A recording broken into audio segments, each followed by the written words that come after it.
మరి ఆదిశంకరాచార్యులు వారి ఆయన జననం తరువాత ఒక అద్భుతమైన ఘట్టాన్ని తెలియచేశారు. అమ్మవారి దర్శనం, ఆ తర్వాత అమ్మవారి క్షీరాన్నే ఆయన తీసుకోవడం, పానం చేయటం. ఆ తర్వాత ఇంకా అద్భుతంగా ఉండే అవకాశాలే ఉంటాయి. మరి ఇంకా లీలల గురించి కూడా ఏమైనా తెలియచేస్తారా బాల్యంలోనే? శంకరాచార్యుల వారి లీలలు అసలు మానవ మాతృలైనటువంటి వాళ్ళు చేయలేని లీలలు చేస్తారు. ఆయన ఊహకందదు. దేవతలందరూ ఈయన ఎప్పుడు పిలుస్తాడా అని ఎదురు చూస్తున్నట్టుగా ఉంటుంది. దేవతలందరూ కూడా దేవతలు ఎదురు చూస్తారు, ఎప్పుడు శంకర్లో స్తోత్రం చేస్తారా, ఆ స్తోత్రం చేయంగానే మనం ఆనందంగా వచ్చి అనుగ్రహించాలి అని. ఓ ఇలా స్తోత్రానికి అనుగ్రహించినటువంటి ఒక కథ చెప్తా. తప్పకుండా. ఈ కథ విన్న వాళ్ళకి వాళ్ళ ఇంట్లో ఉండేటటువంటి దరిద్రం అనేది పూర్తిగా కొట్టుకుపోయి సిరి సంపదలు వస్తాయి. ఈ రోజుకి ఆ సిరి సంపదలను అనుభవిస్తున్న వాళ్ళు ఉన్నారు, ఒకళ్ళిద్దరు కాదు. ఇది చేస్తే ఆర్థికంగా దారిద్ర్యంలో ఉండేటటువంటి వాళ్ళందరూ బయటపడతారు. అలాంటి కథ ఇది శంకర్ల జీవిత చరిత్ర. అంత చిన్న వయసులోనే, చిన్న వయసులో శంకరాచార్యుల వారు చక్కగా విద్యాభ్యాసం చేస్తూ ఉండేవారు. 5 ఏళ్ల కల్లా వారికి ఉపనయనం, చిన్న వయసులోనే ఉపనయనం చేసేశారు. ఎందుకు, తండ్రి లేడు, కూర్చొని పీటల మీద ఉపనయనం వేరే వాళ్ళు చేసేశారు. ఉపనయనం పూర్తయింది. అయిన తర్వాత విద్యాభ్యాసానికి పంపిస్తారు. విద్యాభ్యాసం అంటే ఇప్పుడు మనలాగా ఏదో వెళ్ళి కార్పొరేట్లో ఇట్లా ఉండడం కాదు. ఒక గురువు గారు శిష్యుల్ని కూర్చోబెట్టుకుంటారు. ఈ శిష్యులందరూ కూడా బయటికి వెళ్ళి భిక్షాటన చేసి ఒక 5 ఇళ్లలోంచి తీసుకొచ్చి ఇవ్వాలి. 5 ఇళ్ళు అదే కూడా లెక్క అండి? లెక్క. వెళ్ళి అది తీసుకొని వచ్చి గురువు గారికి ఇవ్వాలి. మళ్ళీ వాళ్ళకి తినడానికి హక్కు లేదు, గురువు గారు పెడితేనే తినాలి. ఈ 5 ఇళ్లలోకి ఎందుకు పంపిస్తారు? నిజంగా ఈ రోజు కూడా విద్యా వ్యవస్థ అలా మారాలి. అంతటి నియమాలు ఉన్నాయి అప్పట్లో. ఖచ్చితంగా గురుకులాశ్రమం అంటే అంతే. ఈ రోజు కూడా విధానం అలా ఉండాలంటున్నారు. తల్లిదండ్రులు తీసుకెళ్ళి ఓ దగ్గర పడేస్తే వాడు సమాజంలో 5 ఇళ్లలో అడుక్కొని తీసుకొచ్చి గురువుకి ఇచ్చాడు అనుకోండి, ఈ సమాజం నన్ను బతికిచ్చింది, ఈ సమాజాన్ని నేను బతికించాలి, సమాజాన్ని నేను ఉద్ధరించాలనే ఆలోచన వస్తుంది. చదివిచ్చింది ఎవడరా? మా అమ్మ కాదండి, మా గురువు గారు చదువు చెప్పారండి. ఈ సమాజంలో నేను వెళ్ళి వాళ్ళని వీళ్ళని అడిగితే వాళ్ళు నాకు అన్నం పెట్టారండి, అది తిని నేను చదువుకున్నాను. ఇప్పుడు మన కొడుకు ఇంకో దగ్గరికి వెళ్ళాడు. ఇప్పుడు మనకు సంబంధించినటువంటి కుటుంబంలో ఉండే పిల్లవాడు ఎక్కడికో వెళ్ళాడు. వేరే పిల్లవాడు మన ఇంటి ముందరికి వచ్చినప్పుడు ఆ పిల్లవాడు గుర్తొస్తాడుగా. అప్పుడు మనం కూడా ఆ వాటా తీసి పెడతాం కదా. సమాజంలో పిల్లల్ని చదివించాలి. దీనివల్ల ఏమవుతుందంటే ఇవాళ అమెరికాలకు వెళ్ళిపోయి ఇక్కడ మేధస్సు అంతా చదువుకున్నది అక్కడ కుమ్మరిచ్చి వర్షిస్తున్నారు. ఇక్కడ ప్రజలకు అది ఉపయోగపడట్లా. ఇది కాలడికి 30 కిలోమీటర్ల దూరంలో స్వర్ణోత్తమన అనేటటువంటి ప్రదేశంలో జరిగిన కథమ్మ.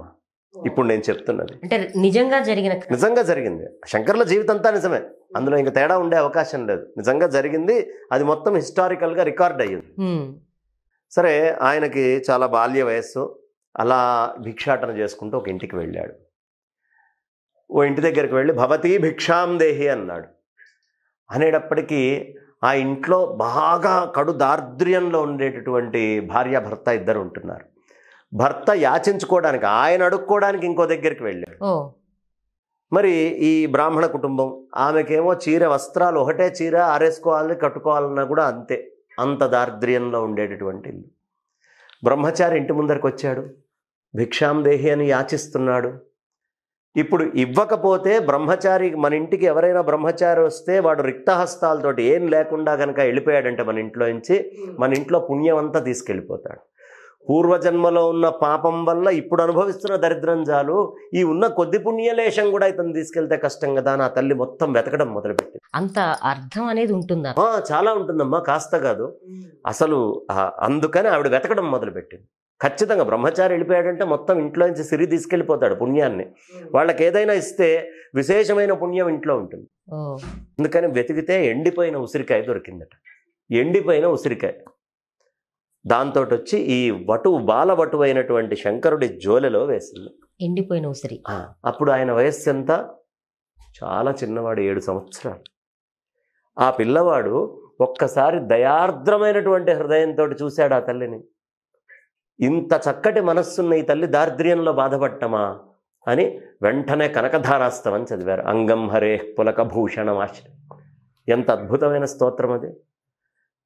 ఎదురు చూస్తుందిగా లక్ష్మీ అమ్మవారు, ఏనాడు నా మీద స్తోత్రం చేయడా, మహాకాళికేనా, మహాకాళి యొక్క స్తన్యం దాకా అట్లానే ఉండిపోతాడా క్షీరము, నాకు చేయడా అని ఎదురు చూస్తున్నటువంటి తల్లి ఈయన ఒక్కసారి లక్ష్మీ స్తుతి చేయంగానే అలా ప్రత్యక్షమైంది. ఏమయ్యా శంకరా తలుచుకున్నావు ఏమిటి, ఏం కావాలి అంది. ఏమీ లేదు, ఆమె దార్ఢ్యం తీసేయను, ఆమె పూర్వజన్మలో పుణ్యం ఏమీ కనిపించట్లేదు, నేను వచ్చి ఆమెకి ధనం ఇవ్వడానికి. పూర్వజన్మ పుణ్యం ఎందుకమ్మా, ఇప్పుడు నాకు ఉసిరికాయ వేసింది కదా, ఈ ఉసిరికాయకి నువ్వేమి ఇవ్వగలిగితే అది ఇవ్వు అన్నాడు. అంతే, వెంటనే లక్ష్మీ అమ్మవారు బంగారపు ఉసిరికాయల వర్షం కురిపించింది, బంగారపు ఆమలకాల వర్షం కురిసిందమ్మా.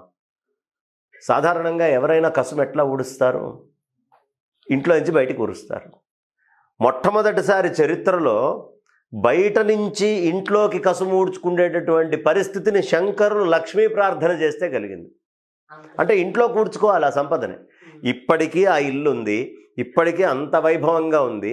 శంకరాచార్యులు వారు కనకధారాస్తవం చదివినటువంటి ప్లేస్ని స్వర్ణత్తు మణ అంటారు. కేరళలో ఇప్పటికీ ఉంది, ఇప్పటికీ ఉంది, 30 కిలోమీటర్లు కాలటి నుంచి. ఆ కనకవర్షం అక్కడ కనుక చదివితే అసలు అమ్మవారు ప్రత్యక్షమైన లక్ష్మీ అమ్మవారు వచ్చిన ప్రదేశం అది.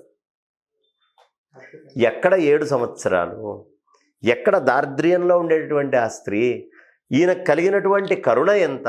అందుకే శృతి స్మృతి పురాణానాం ఆలయం కరుణాలయం నమామి భగవత్పాద శంకరం లోకశంకరం.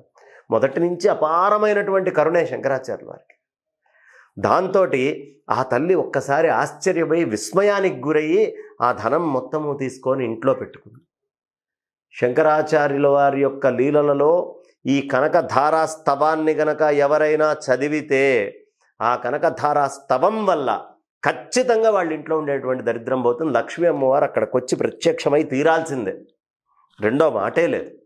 ఇది అద్భుతమైన శంకరుల యొక్క జీవితంలో క్లుప్తంగా మనం చెప్పుకున్నందువల్ల మనకు అర్థమైనటువంటి కనకధారాస్తవం యొక్క పుట్టుక ఘట్టము, శంకరుల యొక్క కరుణకి సూచకమైనటువంటి ఘట్టం, ఒక దారిద్ర్యముతోటి కూడినటువంటి పేద స్త్రీని ఉద్ధరింపబడినటువంటి ఘట్టం, అంటే ఈయన ఇంకొకళ్ళని ఉద్ధరించిన ఘట్టం. ఇది చాలా అద్భుతమైన చరిత్రమ్మ. నిజంగా అండి, మీరు చెప్తూ ఉంటే కూడా ఇంకా ఇంకా అద్భుతాలు ఇంకా తెలుసుకోవాలి అని అన్నంతగా అనిపిస్తుంది.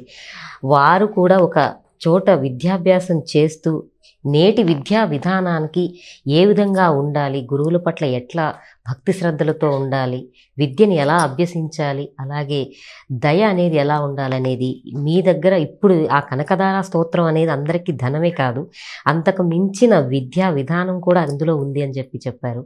చాలా చక్కగా తెలియజేశారండి.